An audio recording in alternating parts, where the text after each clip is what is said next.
James from Brenham has a question about a moisture barrier. Well, he and his wife are about to build a pier and beam home up there, Tom. James writes, we're planning to have the bottom of our engineered hardwood beams at least 36 inches off grade with plenty of ventilation, no spray foam. He's pretty clear on that after listening to you. And in fact, he says, I don't want to insulate at all. But my wife doesn't want cold floors on the 3 days of cold weather you get. So I'll use batten insulation secured with poultry wire underneath. So, Tom, James wonders if you think a vapor barrier on the ground elsewhere or wherever is a good idea under the house. No, it's no idea at all. It would do nothing for you.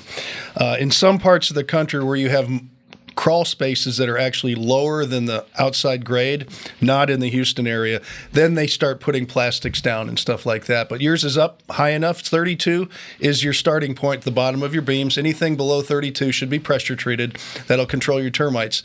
And as far as that goes in the air under there, that's the best vapor barrier you can have, is make sure it breathes real well. There you go. Yeah. And just go ahead and send us your question just like that, and we'll answer it.